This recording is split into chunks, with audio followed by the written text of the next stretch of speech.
Hello and welcome to the Inside Loop. My name is Justin, and today we have the great privilege to be joined by Major Glenn Ferguson, a 24-year veteran of the Marine Corps with combat tours in World War II and Korea.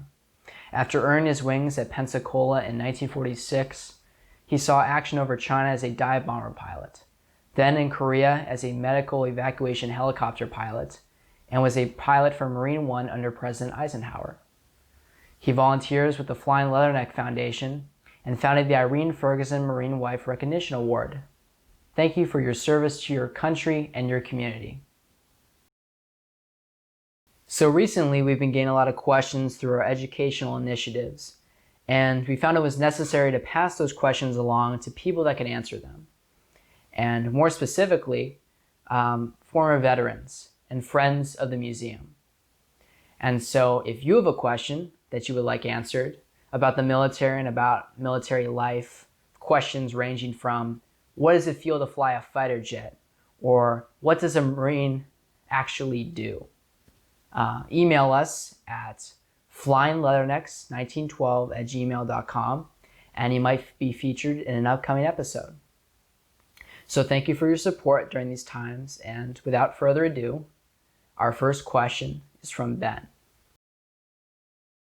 My question is to Major Glenn Ferguson and is, what prompted you to dedicate your life to serving your country rather than only your family and yourself? Thank you. To show you just how much I really wanted to get into aviation. I actually took a course in aviation, in maintaining aircraft and so forth. So I had an abiding interest in flying, in being a pilot. And I initially, I gave that up when I left college. But once again, when the war started, I could reimpose that as my goal to get my wings, which I did. And I read that later on you got the job flying Marine One during the Eisenhower administration. And so how did that happen? You just kind of like stepped up and got the job? Those of us that started out in helicopters, that remember helicopters were just starting out in those days. And so back in 1950, which is when I went to Korea, I got enough combat training that I was eligible to, I guess, anyhow, they finally assigned me to HMX-1, which Eisenhower started up because he wanted to make use of helicopters in his travels. When they first set it up, when Eisenhower required the squadron to be set up to fly him around, at that time we shared with the Army at Fort Belvoir. So we would trade off with the Army major there and the Marine Corps in Quantico, and only the squadron commanders could fly as command pilots. The rest of us had to fly as co-pilots unless there was some sort of emergency where the command pilots couldn't make the plane. For example, when the president went to different cities, he would go by Air Force One, the big plane, land in the city, and then we'd pick him up in Marine One, or it would be Army One when the Army was flying it. And at that time, only the squadron commanders could do it. Now, then there was a problem with the squadron, some sort of a problem. I never heard what happened, but the Marine Corps, as I understand it, gave it up for a little while, and then we took it back in total. And now the Marines have it entirely. And how did you like that job? Just kind of piloting? I liked it because I got a lot of travel out of it, Yeah. and got a lot of unusual things. For example, I went to Pakistan. I was on the Karachi detail and flew the president over Karachi, and then we came home for a few days at Christmas time and went on Eisenhower's Goodwill tour to South America, and we traveled all through South America. I was on the Bariloche detail and went back into the back area of Argentina. So I got a lot of travel in. Yeah. What was your favorite place that you went? Oh, I don't know what was favorite. Perhaps Japan, Yeah. Tokyo. But there was a lot it was easy to get to places out of Tokyo and see things that I hadn't seen before. It was an entirely different way of life. So I enjoyed it. And the people are very, very good in Japan. They, during the war, they were pretty bad, but that was their culture that they were brought up in. The people themselves are actually very nice, and I enjoyed them. Yeah, and you saw Japan during Reconstruction, right? When it was being under U.S. control. Yes, so when I was in Korea, we used Japan as our base out of Korea and moved from Japan to Korea.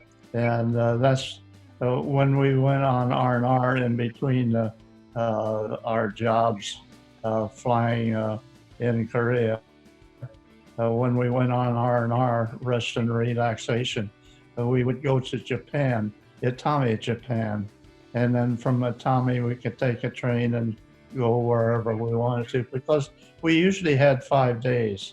I saw a lot of the countryside and the sights. What surprised me on the trains, which I hadn't given any thought to, was the fact that everything was made for Japanese. Therefore, the seats were lower, everything was lower. And I was 6'2" at the time. So with my height and their lowering things, there was a disparity there that I had to get used to when I travel on the trains. Okay. Our second question is from Felix. Hi, my name is Felix. I'm 12 years old. And my question is, how long did you have to train before you were able to fly an actual plane? Oh, well, I went through flight training. It took me a year to get through flight training, all the different elements of flight training. And then finally got my wings at Pensacola. And from Pensacola, I was reassigned to dive bombing school in Jacksonville.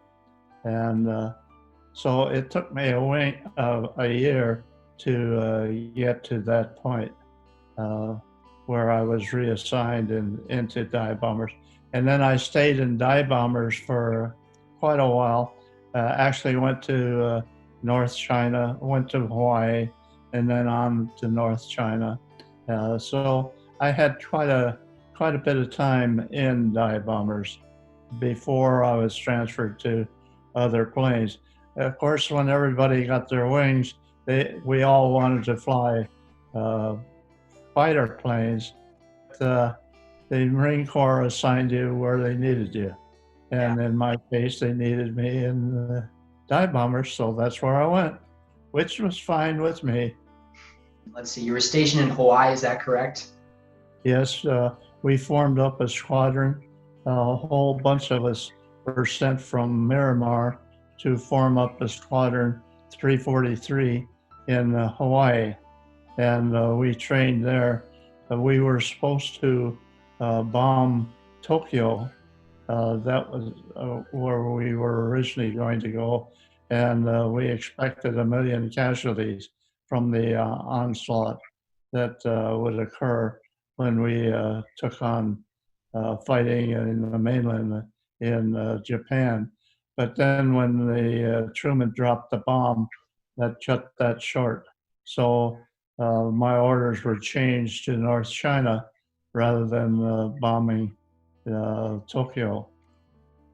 Yeah, that's right, because the Manchurian army didn't surrender until, what, 46? Late 46? The Manchurian army didn't surrender when you see the pictures of the Japanese army surrendering to MacArthur in Tokyo Bay. But that was the Japanese army. The Manchurian army, which was also Japanese, was up north in Manchuria, and they did not surrender at the same time. They surrendered later on when we were in Tsingtao. They surrendered at the racetrack to a Marine general there in Tsingtao in October. Right. And so wait, did you fly any active missions in Manchuria? Oh, we flew missions. We had the Southern Patrol. There was another squadron that had the Northern Patrol. And we got shot at by the agrarian reformers, as Marshall called them. He said that they were nothing but poor farmers, poor agrarian farmers. They were Mao Tse-tung's thugs, and they used to shoot at us. I was transferred out of the squadron to the rifle and pistol team at Poola Point. How long did you serve with that detail? Oh, that was early. I was still a second lieutenant, butter bar lieutenant. So I had a long ways to go at that time. But I got a medal there. We fired at Poola Point, and I got a medal on the rifle for shooting. We shot all the way to 1,000 yards. Same as what you do, like sniper fire and that sort of thing. Anyhow, I won a medal there, which guaranteed me a trip back to the big matches at Quantico. And I had previously asked my girlfriend to marry me, Irene, and that she had agreed. So that put me back at Quantico to get married. Yeah. Wait, so where did you meet Irene, if you don't mind me asking? Well, I met her while I was stationed at the White House. As a matter of fact, there was a lot of discrimination against servicemen in Washington at the time. As a matter of fact, I understand that they actually had to pass laws to allow, for example, they had to pass a law to allow us to see movies in Washington, that sort of thing. That they were really down on the serviceman. So the fact that I was an officer, it made me all right. I was in the right area, but Irene's mother still wanted to know what I was doing. I said, well, just call the White House. And in the White House, the operator has to know you by name. And we don't use numbers at the White House. We just use names. So I had a desk and a telephone in the East Wing of the White House. So when Irene's mother asked me where I worked, I said the White House. She didn't believe me, so she called the next day, and the operator put me right through. So that made me all right. So that about wraps up our inaugural episode of The Inside Loop. My name was Justin, and it has been a thrill having you along for the ride this episode. A big thank you to Major Ferguson for doing the interview and providing some of the reference materials that made this video that much more special. And a huge thank you to the Flying Leatherneck Foundation for making this project possible, and to the people responsible for its inception, namely Patrick Ball, Patricia Laubach, Chuck Meadows, and of course Laura Whitney. Thank you so much, guys. And please support the museum if you liked our content. You can visit our website at flyingleathernecks.org, and visit the museum in person once we open later this year. Thank you so much, guys. See you next time.